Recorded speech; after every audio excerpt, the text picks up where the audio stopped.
Colosenses 1, 19 y 20. Dice la santísima palabra de Dios: por cuanto agradó al Padre que en Él, o sea en Jesucristo, habitase toda la plenitud, y por medio de Él reconciliar consigo todas las cosas, así las que están en la tierra como las que están en los cielos, haciendo la paz mediante la sangre de su cruz. Amén. Ustedes saben, hermanos, que cuando nosotros venimos a la iglesia, y es más, cuando estamos en la vida diaria, especialmente en los hijos de Dios, el nombre que sale a flor de labios todo el tiempo, ¿cuál es?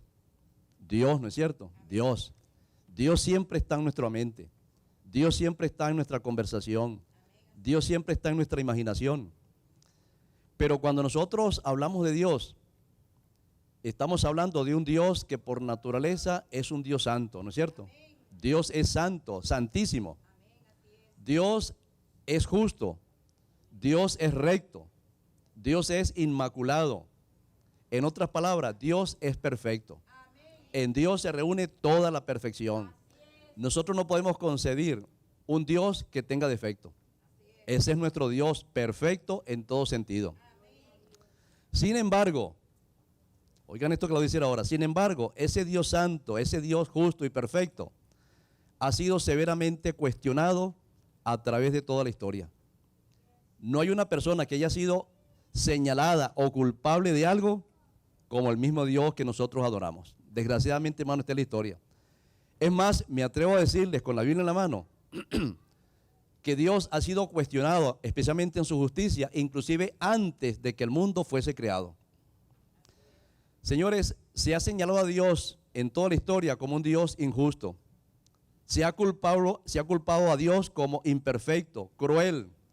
Se ha señalado a Dios como un Dios arbitrario, que siempre Dios sale con la suya. Y saben ustedes, hermano, quién fue la primera persona, cuál fue el primer ser en la historia de la humanidad que se atrevió a profanar injusticia y señalar a Dios como injusto. ¿Quién fue? Satanás. Es más, por la Biblia sabemos que la primera controversia de Satanás en el cielo estuvo asociada con ¿qué cosa? Con la santa ley de Dios. Parece ser, hermano, que Satanás en el principio estuvo revisando todos los estatutos de Dios y descubrió que Dios tenía una ley. Oigan, no se distraigan, hermano, no se distraigan. Antes que la ley surgiera como controversia en el cielo, según el don de profecía, nadie sabía que había una ley. ¿Y saben por qué? Porque esa ley estaba escrita ¿en dónde? En el corazón de todos los seres humanos, de todos los santos ángeles. Ellos tenían esa ley de Dios escrita en su corazón y no necesitaban volver a la ley a ver qué decía la ley, porque la ley era parte de su naturaleza. Sin embargo, dice la Biblia que Satanás comenzó a estudiar detalladamente la ley y llegó a la conclusión de que esa ley de Dios, los 10 mandamientos, que es la constitución del cielo, es una ley que necesitaba ser completamente revisada y anulada.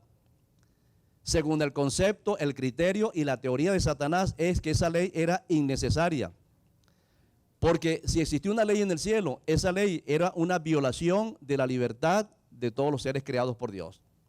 Vio en la ley un motivo de desconfianza. Era contraria a la naturaleza del ángel.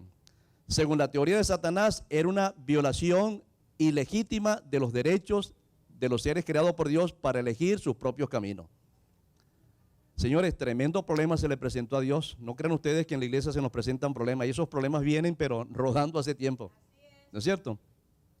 Y Satanás fue tan atrevido que en el nombre de todos los ángeles del cielo le pidió a Dios que inmediatamente eliminara esa ley. Hermano, ¿qué pretensión tenía este hombre o este ser? Y el ambiente contrario a la ley de Dios en cuanto a la justicia de Dios llegó a tal magnitud, señores, que se creó un ambiente oscuro. Cada día era el tema en todo el cielo, la ley de Dios. ¿Será buena? ¿Será justa? ¿Tendrá razón Satanás? ¿No nos estará el Señor manipulando con una ley? Mis amados, según la palabra de Dios, el problema de la ley fue creciendo tanto que ¿saben ustedes en qué terminó este asunto? Terminó, según Apocalipsis 12, en una gran batalla en el cielo. Y dice que Satanás y sus ángeles peleaban contra Cristo y sus ángeles. Pero hermanos, ¿quién ganó esa batalla? Cristo, hermanos, dice Apocalipsis, ganó la batalla y Satanás fue arrojado del cielo. Ahora, 4 fueron las consecuencias básicas de la gran rebelión. En primer lugar, señores, la tercera parte de los ángeles, ¿de parte de quién estuvieron? De Satanás. Cuando nosotros decimos las 3/4 partes o la tercera parte de los ángeles, hermano, ¿cuánto equivale en número? No lo sabemos, pero hermano, son millones y millones y millones. Y si en este mundo hay millones y millones de personas, llegamos a la conclusión de que por cada persona puede haber perfectamente 1.000.000 de ángeles malos. ¿Se dan cuenta, hermano? Pero por cada ángel malo, hermano, se duplica el poder que tiene Dios sobre ellos. Porque un solo ángel que viene del cielo es capaz de hacer temblar toda la artillería pesada del diablo. Señores, los ángeles tienen más poder que los demonios. Ahora, eso fue lo primero que sucedió. La tercera parte se puso del lado de Satanás. Hermano, qué tontería, ¿no es cierto? Poner su destino en manos de alguien que ya tiene la batalla perdida. Pero así es la humanidad. Y eso no se ha terminado. Eso hace la gente todos los días. En segundo lugar, Satanás perdió su alta posición. ¿Cuál era la posición que tenía Satanás en el cielo antes de la rebelión? Señores, según el libro del profeta Ezequiel y según el profeta Isaías, Satanás tenía la alta posición de ser un querubín cubridor. Además, era el director general del coro celestial. Tenía dones extraordinarios. Según el don de profecía, podía cantar las 4 voces al mismo tiempo. ¿Cómo lo hacía? No lo sabemos. Pero hermano, ese era el poder que tenía Satanás, el alto grado que tenía en el cielo. Pero señores, ¿qué pasó con esa alta posición? Quedó destronado, fue expulsado. En tercer lugar, Satanás poseía una gran belleza física, porque cuando la Biblia habla de la creación de Satanás, dice que en él se veía el reflejo de las piedras preciosas. Hermano, caminaba entre los querubines, entre las piedras de fuego se paseaba sin ningún problema. Era, hermano, algo extraordinario. Pero después de la caída, ¿qué pasó con la belleza de Satanás? Señores, según la palabra de Dios, ese querubín cubridor perdió toda esa belleza y se convirtió en el acusador, en el mismo Satanás, el príncipe de las tinieblas. Ya con solamente, hermano, pensar en Satanás, y especialmente de noche, nosotros no creemos en brujería ni en espanto, ¿verdad? Pero cuando nos mencionan que Satanás está saliendo en tal lugar, por más cristianos que seamos, siempre sentimos una cierta aprensión por el lugar, ¿verdad? Yo recuerdo una semana de oración que estuve en Houston hace muchos años y todo andaba bien, pero una noche fuimos a cenar con unos hermanos y de noche, eran como a la 1 de la madrugada, me dice, pastor, ¿y no lo han asustado ahí donde usted está viviendo? No, no me han asustado y espero que no me asusten tampoco. Ellos me dejaron en la puerta y tenía yo, hermanos, que ir a un lugar bien amplio, oscuro, era la medianoche. Yo no creía en esos espantos, hermano, pero algo me decía que no andaba bien las cosas. Yo sentía que la piel se me erizaba de vez en cuando. Solamente, hermano, pensar en Satanás, ya entramos nosotros en un estado adverso, ¿no es cierto? Pero, hermano, ¿cuándo sucedió eso? Después que fue arrojado del cielo. Antes todos querían estar al lado de Satanás, adorando y alabando el nombre de Dios. Ahora, ¿qué pasó con los ángeles, esos seres santos que vivían en el cielo, que constantemente alababan al Señor? ¿Qué pasó con ellos? Ellos que estaban llenos de alegría, ¿se convirtieron en qué cosa? En los demonios, en asquerosos demonios, que los demonios constantemente espantan y son dignos de que nosotros los rechacemos. Entonces, hermano, yo pregunto, ¿desde cuándo fue cuestionado Dios y su justicia? ¿Cuándo? Antes de la creación en el cielo. ¿Hace cuántos años equivale a esto? Señores, miles y millones de años atrás. No lo sabemos. Pero saben ustedes, hay otra ocasión cuando la Biblia menciona que Satanás es tan tonto, vamos a llamarlo así, tan atrevido, que ha decidido ponerse en contra de Dios hasta públicamente en varias asambleas. Si ustedes revisan, por ejemplo, el libro de Job, el capítulo 1 y el capítulo 2, dice que hubo una ocasión cuando el Señor hizo una gran reunión, ¿verdad? Una asamblea. Y en esa asamblea vinieron todos los representantes de todo el universo, venían de Júpiter, estoy elucubrando yo ahora, ¿no? De Júpiter, de Saturno, de Urano, de Mengano, bueno, todos esos los mundos, hermano. Todos los representantes de los mundos vinieron a una asamblea. ¿Eso significa qué cosa? Que Dios, hermano, constantemente está haciendo reuniones. Constantemente Dios tiene asambleas. Y en esas asambleas vienen los representantes de todo el mundo, de todo el universo. Y Dios les pregunta cómo andan las cosas, qué hay que hacer. O sea, le da la oportunidad a los seres creados de expresar su buena voluntad. Y en esa reunión que menciona el libro de Job, en el capítulo 1 y el capítulo 2, dice que Dios en la congregación, entre los representantes, vio a alguien que no debería estar ahí. ¿Quién era? Satanás. ¿Y por qué Satanás estaba en ese lugar? Si ya había sido arrojado del cielo. Hermano, porque no debía estar ahí. ¿Quién debía estar ahí? Adán. ¿Pero por qué no fue Adán? Sencillamente porque Satanás le arrebató a Adán su mayordomía. Lo destronó. Ahora Satanás, al lograr que Adán y Eva pecaran, él se convertía automáticamente en el representante de esta tierra. Por esa razón Satanás se presentó a esa reunión. Y cuando el Señor lo ve, le dice: Satanás, ¿y qué haces aquí? ¿Cuál fue la respuesta de Satanás? Hoy, Señor, vengo de rodear la tierra, de andar por ella, estoy chequeando a ver si todo está bien. Ahora, ¿cuál fue el próximo paso? ¿No has considerado tú, Satanás, a mi siervo Job, que no hay alguien más íntegro, más perfecto, varón temeroso de mi nombre, que me sirve día y noche, a cualquier momento es mi siervo amado? ¿Cuál fue la respuesta de Satanás? Señor, si ese hombre te sirve, si ese hombre te ama, si es fiel, si es piadoso y lleva su casa con rectitud, es porque tú lo estás manipulando. Oye, hermano, ese es un problema que se le presentó al Señor públicamente. Están todos los representantes y delante de todos es acusado de manipulador. Ese Job, tú le das cabra, le das camello, le das sirviente, nada le falta. Y nada le falta y te es fiel porque tú lo manipulas, tú lo chantajeas, tú lo controlas con los bienes materiales. Pero Señor, quítale los bienes materiales, quítale la casa, quítale los camellos, quítale la leche que tiene allá, las vacas, el queso. Arruina su economía y tú vas a ver cómo Job te maldice en la cara y más nunca te va a servir. Señores, yo me imagino que cuando Satanás dijo eso, los representantes comenzaron a pensar: ¿será verdad? ¿Tendrá razón este señor, Satanás? ¿Y saben ustedes cuál fue la respuesta del Señor? Bueno, si tú crees que es así, hagamos la prueba. Quítale todo lo que tiene. Quítale todo lo que tiene, hasta los hijos. Te doy permiso. Y tú verás cómo ese hombre seguirá siendo fiel a ti. Señores, ¿pasó la prueba o no la pasó Job?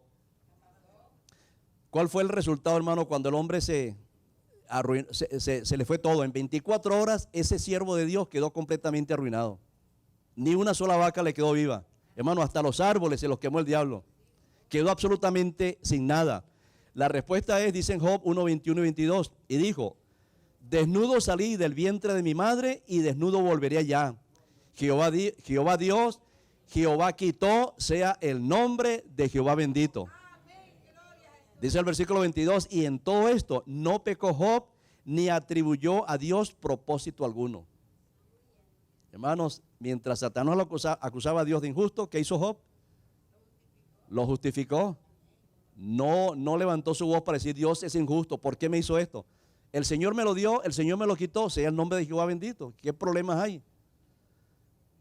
Ahora, hermanos, dice el capítulo 2 ahora, que vuelven a la segunda reunión. Y en esa segunda reunión vuelven todos los representantes del mundo. Y yo me imagino que sucede como sucede a veces en las juntas de iglesia. Bueno, veamos las minutas de la secretaria. ¿Qué se trató en la reunión anterior? Esto y esto. Bueno, en la reunión anterior se quedó pendiente el caso de Job. ¿Qué pasó con Job? Hermano, ¿qué pasó con Satanás? Agachó la cabeza. No tenía nada que decir porque había fracasado en culpar a Dios. Pero ahora la chispa diabólica volvió a mencionarle, está en su cabeza, pues. Y le dice: Señor, ¿y saben ustedes, y sabes tú por qué Job es fiel a ti? Aunque le quitaste todo, pero es un hombre que todavía tiene salud, es fuerte, tiene mucha energía, duerme bien, tiene buen apetito, está subiendo de peso, no sufre de estrés, pero quítale la salud que tiene enférmalo, y tú vas a ver cómo ahora sí maldice a tu santo nombre. ¿Cuál fue la respuesta ahora de Job, de Dios? Bueno, está bien, otra vez en tus manos, solamente que no lo mates. ¿Puede Satanás matarnos? Hermano, si usted anda en los caminos del diablo, el diablo lo va a matar en cualquier momento. Si usted se deja, hermano, guiar por la tentación del apetito y el diablo lo manda todas las semanas a McDonald's y come hamburguesas hasta que le da la gana, hermano, el diablo lo va matando poco a poco con tanta grasa. Así que no vengan a justificar al diablo, no tengamos corazón de abuela con el diablo. Pero señores, dice la historia que ahora el Satanás, ¿qué hace con Job? Lo enferma y dice que le puso una llaga tan grande, una sarna tan tremenda, que los dedos o las uñas no eran suficientes para rascarse en todo el cuerpo. ¿Qué hizo Job? Agarraba una teja, hermano, y con una teja bien escabrosa se rascaba todo el tiempo. ¿Y cuál fue el resultado? Aunque me mate, dijo Job, aunque me mate, yo seguiré esperando en mi Dios. Bendito sea el nombre del Señor. A mis amados, entonces, ¿es Dios injusto? No. Señores, Dios siempre quiere lo mejor para nosotros. Ahora, los cargos, las acusaciones contra Dios, señores, no se han terminado todavía. Eso que sucedió en esos dos concilios, señores, esa historia se sigue repitiendo. Y se lo voy a demostrar de la siguiente manera. Hay situaciones que nosotros vemos todos los días, ya sea por la televisión, por lo que nos cuentan la iglesia, lo que vemos, las noticias. Hay situaciones, hay experiencias, hay historias que nos llegan todos los días y hay cosas que pasan donde uno se siente atentado a decir, realmente Dios es un Dios injusto. ¿No les parece? A veces uno oye cosas que uno dice, bueno, esto parece como una injusticia de Dios. Y hay momentos, señores, hay momentos cuando a veces logramos o sentimos la tentación de dudar hasta de las promesas de Dios. Y se lo voy a enseñar de la siguiente manera. ¿Qué dice la promesa registrada por Dios en el Salmo 46, versículo 1? Dice el Señor, Dios es nuestro amparo y nuestra fortaleza. Dios es nuestro pronto auxilio en las tribulaciones. ¿Qué hace Dios en los momentos de tribulación? Dice la Biblia, acude a ayudarnos y a librarnos. Sin embargo, ¿qué le pasó a Juan el Bautista? Lo apresaron, lo golpearon, ¿y cuál fue el final de Juan el Bautista en una cárcel? Le cortaron la cabeza. ¿Se cumplió la promesa del Salmo 46? Si el Salmo 46 dice, Dios es nuestro amparo y fortaleza, nuestro pronto auxilio en las tribulaciones, mis amados, ¿por qué no se cumplió la promesa del Salmo 46 en Juan el Bautista? Otro caso, en Isaías 43:2 dice el Señor, cuando pases por las aguas, yo estaré contigo. Si pasas por los ríos, no te anegarán. Cuando pasares por el fuego, no te quemarán, ni la llama arderá en ti. ¿Es una buena promesa? Sin embargo, hermanos, ¿se cumplió esa promesa en los hijos de Dios durante la Inquisición? ¿Se cumplió o no se cumplió? Hermanos, ¿qué hizo la arrogante, la prepotente y sanguinaria iglesia de Roma contra los humildes protestantes durante el tiempo de la Inquisición? Aquellos hombres y mujeres que solamente querían seguir su vida como decía la palabra de Dios, la Biblia. Oraban todos los días, clamaban al Señor. Sin embargo, cuando la Inquisición los agarró, señores, no hubo ni un centímetro de compasión con esta gente. ¿Qué pasó, hermano, entonces con las promesas de que el fuego no ardería en ti? Señores, todo lo contrario. En Europa se levantaron hogueras por todas partes y quemaron, señores, achicharraron, rostizaron a los hijos de Dios. Por otra parte, señores, a veces tenemos casos en la iglesia. Cuando una pobre madre que tiene un niño de 3 o 2 años se le muere, se enferma y se muere. Y a veces venimos nosotros a darle el pésame. Y he oído algunas personas que en el pésame le dicen lo siguiente, no te desesperes, hermana. Dios quiso que tu niño muriera para que no se contaminara con la maldad de este mundo y no le hiciera mal a nadie. ¿No le parece, hermano, que eso es un razonamiento cruel contra Dios? Porque uno puede pensar, si Dios actúa de esa manera, ¿por qué Dios no actuó de la misma forma con el malvado Herodes que le mandó a cortar la garganta a todos los niños de Israel? ¿Por qué Herodes no se murió cuando tenía 3 años? Pensemos también lo mismo con Nerón, el hombre, hermano, que se ensañó contra la iglesia cristiana en el primer siglo, que agarraba a los cristianos y los traspasaba con estaca y les prendía fuego simplemente para que sirvieran de luz mientras él jugaba con los gladiadores en el circo. ¿Por qué Nerón no se murió cuando tenía 2 años o 3 años?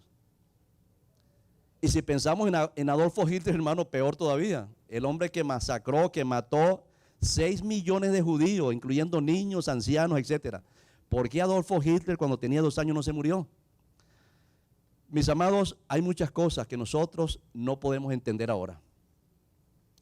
Pero, señores, ahora mismo no hay respuesta para todas las cosas, pero sí la va a haber dentro de poco. La va a haber dentro de poco. Simplemente Dios nos dice ahora, aunque no tengamos todas las respuestas, dice el Señor, sé fiel hasta la muerte y yo te daré la corona de la vida. La semana pasada estudiamos, por ejemplo, el caso del profeta Habacuc. Habacuc era algo que se retorcía en su cama viendo la injusticia del mundo, especialmente dentro de su pueblo. Y decía, ¿por qué Dios permite tanta injusticia? Pero, señores, en el final del capítulo tiene un hermoso himno que dice, aunque la higuera no florezca, ni en las vides haya fruto, aunque falte el producto del olivo, y los labradores o los labrados no den mantenimiento, y las ovejas sean quitadas de la majada, y no haya vaca en los corrales, en todo yo me alegraré en Jehová mi Dios, y me gozaré en el Dios de mi salvación. Jehová el Señor es mi única fortaleza, el cual hace mis pies como de siervas, y en mis alturas me hace andar. Mis amados, aunque todo se desplome, aunque todo el mundo culpe a Dios de injusto, el pueblo de Dios permanece fiel hasta la muerte. Como decía Dios, como decía Job, aunque me maten, yo seguiré esperando en mi Dios. Pero ahora viene la otra pregunta, ¿será que algún día, señores, se acabarán todos los cargos y las acusaciones contra Dios? ¿Llegará el momento, hermano, cuando todo se va a acabar y ya nadie va a señalar a Dios como injusto? Señores, va a llegar ese día, va a llegar. Y todos, oigan bien, y todos van a aceptar tarde o temprano que los juicios de Dios realmente son justos. Todo lo que ha pasado en este mundo corresponde a un plan que Dios tiene, que es el plan de la salvación. Señores, debemos comprender que, como dice Romanos 14:11, porque escrito está, vivo yo, dice el Señor, que ante mí se doblará toda rodilla delante de nuestro Dios. Toda rodilla se va a doblar. Pero cuando eso suceda, todos los seres humanos van a llegar a la conclusión de que todo cuanto sucedió era porque realmente convenía para nosotros. Que lo despidieron del trabajo, que se le murió un familiar muy querido. Lo que pasó, señores, veremos que la mano de Dios estaba detrás de todo eso. Y como dice el don de profecía, llegaremos a la conclusión cuando veamos el fin desde el principio, que ese era el mejor camino dispuesto del Señor para nosotros. Mis amados, todos los cargos, todas las denuncias, todas las acusaciones que hay hoy contra Dios están relacionadas, ¿saben ustedes con qué? Con una palabra que casi nadie quiere aceptar, que es la palabra pecado. Todo, señores, se va a aclarar dentro de poco, porque todo está ahora mismo manejando cientamente por el Señor. Yo voy a hacer una pregunta ahora, pero esta pregunta va especialmente dirigida a los jóvenes de la iglesia. No quisiera señalar, decir, bueno, el joven tal me puede responder. Voy a dejarlo al arbitrio de los jóvenes presentes. La pregunta es la siguiente, muy sencilla, no tiene mucha teología. Mi pregunta es la siguiente, ¿para qué vino Jesús al mundo? ¿Hay algún joven que me quiere responder, ¿para qué vino Jesús al mundo? Levante la mano cualquier joven aquí presente. El joven Juan, pues. Gracias, puede sentarse. Ahora le voy a decir, Juan, lo siguiente. Si usted dice y defiende de que Cristo vino a este mundo solamente para salvarnos, Él vino para salvarnos, pero si solamente remitimos la venida de Cristo solamente para salvarnos, señores, estamos desfigurando totalmente el plan de la salvación. Y se lo voy a demostrar ahora. Si decimos que solamente Cristo vino a este mundo para salvarnos, estamos minimizando, estamos limitando, estamos estrechando la gran misión que Cristo tenía al venir a este mundo. Vean lo siguiente, la Biblia enseña que Jesús vino a este mundo a solucionar un problema universal. ¿Me están entendiendo? Jesucristo vino a este mundo a arreglar un problema que no era solamente de la tierra, era de todo el universo. Porque yo les pregunto, hermano, ¿dónde comenzó el pecado? En el universo. Hace millones de años, antes que la tierra sea creada, ya dijimos, hubo una gran rebelión en el cielo. Satanás fue arrojado, los ángeles se fueron de un lado para otro, unos para acá, otros para allá. Pero hermano, el problema no se ha resuelto hasta el día de hoy. Oigan esto, el problema del pecado no se ha resuelto. Colosenses 1, 19 y 20, ahora sí podemos entender la lectura bíblica. Dice, por cuanto, Colosenses 1, 19 y 20, por cuanto agradó al Padre que en Él habitase toda la plenitud y por medio de Él reconciliar consigo, ¿qué cosa? Todas las cosas, así las que están en la tierra como las que están en el cielo, haciendo la paz mediante la sangre de su cruz. Amén. Señores, ¿para qué vino Jesucristo entonces? No solamente a salvarnos, sino ¿para qué más? Para reconciliar todas las cosas, tanto las que están arriba como las que están abajo. Amén. Él vino a reconciliar. ¿Y qué significa reconciliar? Cuando los esposos se ponen bravos los esposos y las esposas se ponen bravos y tienen 2 días que no se hablan. A veces llaman al pastor, a veces hay una reconciliación. Bueno, ¿qué fue lo que pasó? Después que oramos, se ríen unos con otros. Bueno, realmente fue una tontería. ¿Ahora qué hacen? Se abrazan, se besan, el pastor se va y siguen juntos. ¿Eso qué cosa es? Reconciliación. Eso es reconciliación. O sea, reunir, armonizar lo que se había roto, poner en paz. Ahora, teniendo en mente eso, ahora oigan, el mismo versículo, pero ahora traducido en la versión Dios habla hoy. Dice, pues Dios quiso habitar plenamente en Cristo y por medio de Cristo quiso poner en paz consigo a todo el universo, tanto lo que está en la tierra como lo que está en el cielo, haciendo la paz mediante la sangre que Cristo derramó en su cruz. Ahora, una de las cosas que me gustan a mí del don de profecía es que Elena de White, aunque no era una teóloga de estudio, de universidad, sin embargo, hermano, cuando le tocó escribir algo de teología, no se salió, no se desvinculó totalmente de la teología de la Biblia y de la salvación. Porque este versículo que le acabo de leer, de que Cristo vino a este mundo para reconciliarnos, lo que estaba arriba y lo que estaba abajo, ese mismo principio parece que llegó a su mente por inspiración. Y cuando escribe el libro Patriarcas y Profetas, en la página 55, más o menos lo dice de esta manera. El plan de la salvación tiene un propósito más amplio y más profundo que el de solamente salvar al pecador. Oigan esto, Cristo no vino a la tierra solamente por este motivo. No vino meramente para que los habitantes de este mundo acatasen la ley de Dios como debe ser acatada, sino que vino a vindicar el carácter de Dios ante el universo. Amén. Hermano, bendito sea el nombre del Señor. Aleluya. Entonces, fundamentalmente, ¿para qué Cristo vino a este mundo? Para armonizar, para unificar, ¿no es cierto? Vino a vindicar. No solamente vino a salvarnos, sino a vindicar. Ahora, ¿qué significa la palabra vindicar? ¿Qué significa vindicar? Gracias, Carlos. Este es un teólogo y escritor también. Señores, vindicar significa aclarar, significa defender, restituir, rehabilitar, recuperar, reconciliar, reorganizar. Hermano, todo ese montón de cosas se resume en esa palabra maravillosa, vindicar. ¿Y por qué Cristo tenía que vindicar el carácter de Dios?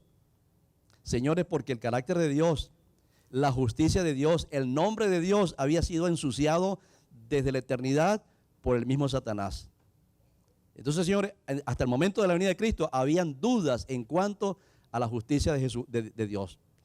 Ante el universo entonces, ante los ángeles, ante el mismo Satanás, ¿cómo aparecía Dios constantemente? Como un Dios cruel, severo, injusto, exigente.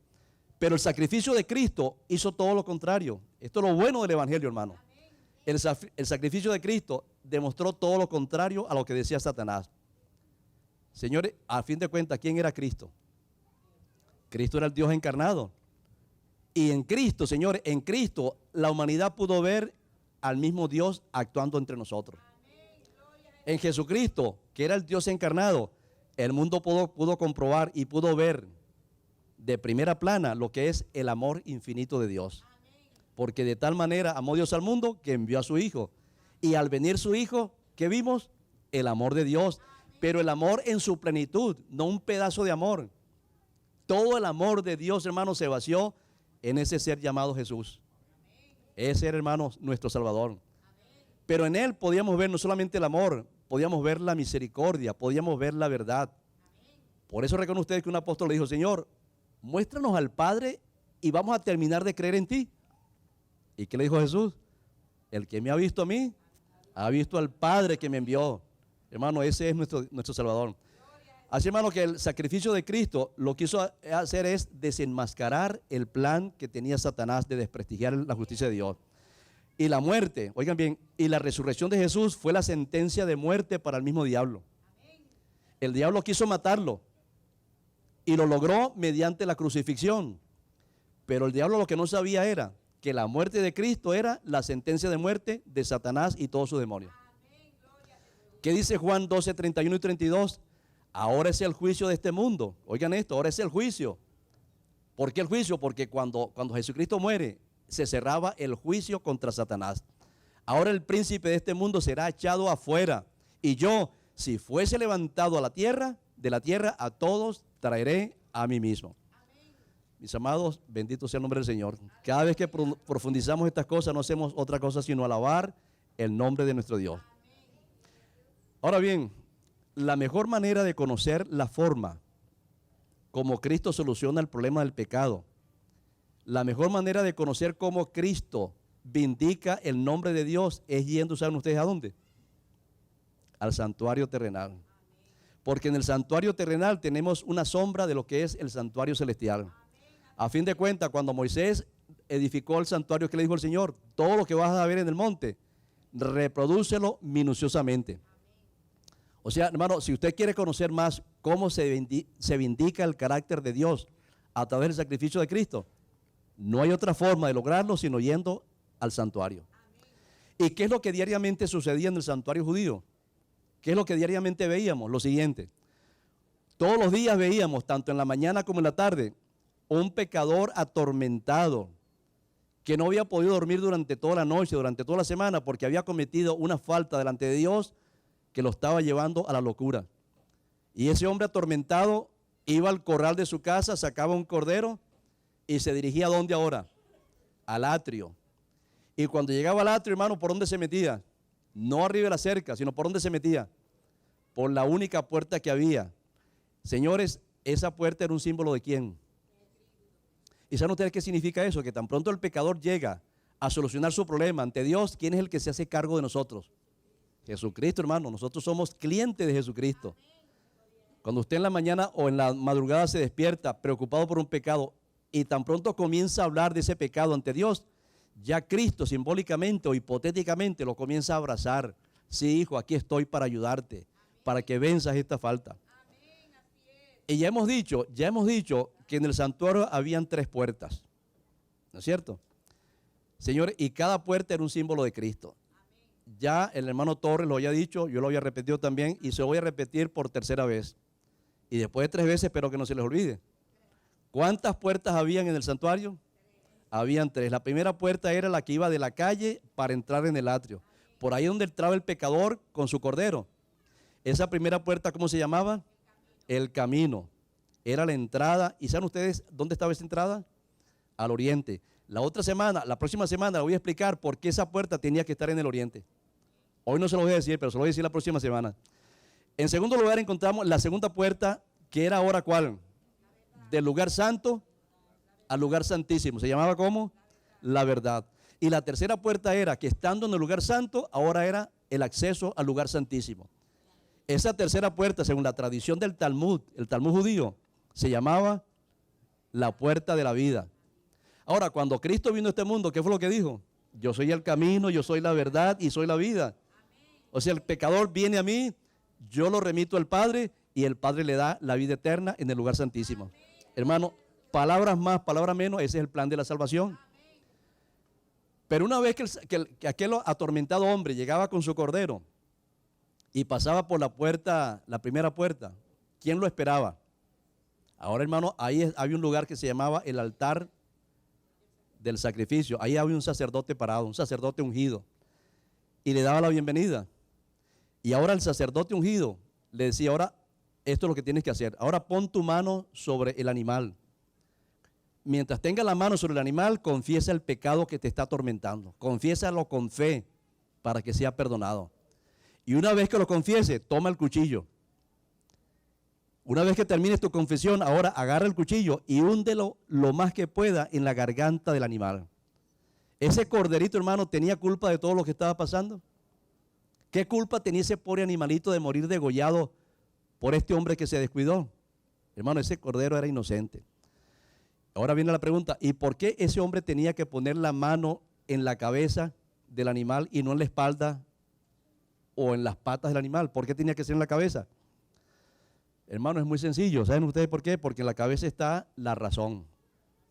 Si bien es cierto que el Espíritu Santo nos lleva al arrepentimiento, ¿a dónde hace su influencia el Espíritu Santo? En la cabeza, especialmente aquí enfrente del área de la razón. Señores, en la cabeza está la razón, está la conciencia, están las emociones, en la cabeza salen los sentimientos del ser humano. Y la salvación, señores, es un asunto personal. Toda persona, oigan bien, toda persona, grande o pequeña, o sea, adulto o niño, lo que sea, hermano, tiene la suficiente conciencia para determinar su propia salvación. Que alguien me diga, pastor, yo no puedo ser un buen cristiano porque mi abuelito fue un perverso, mi papá otro perverso, ¿qué se puede esperar de mí? Pero señores, ¿no han leído ustedes lo que decía la lección esta semana? De los hombres perversos de Judá y de Israel, vamos a llamarlo así, en términos generales, era Manasés. Bueno, ¿qué diablo era Manasés dirigiendo al pueblo de Dios? Pasó a sus hijos y se los ofreció al demonio, los quemó. Manasés adoraba el universo, el horóscopo, el tarot en la misma casa de Dios. Un hombre sanguinario. Y hermanos, fue rey por una cantidad de años. Muere y en su lugar, ¿quién lo va a suceder? Amón, su hijo. ¿Fue Amón mejor que su papá Manasés? Hermano, fue peor. Es más, dice que tuvieron que matarlo porque no, era insoportable ese hombre. Ahora, un día viene el hijo de Amón que se llamaba ¿cómo? Se llamaba Josías. Y comienza a ver aquella cantidad de sangre en la casa. Le dice, no te preocupes, le tapan la cara al pobre Josías, se lo llevan por una pieza.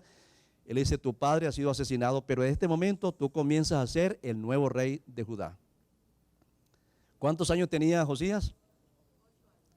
Entre 7 y 8 años, ¿no es cierto? ¿Fue perverso como su papá Amón? ¿Fue perverso como su abuelito Manasés?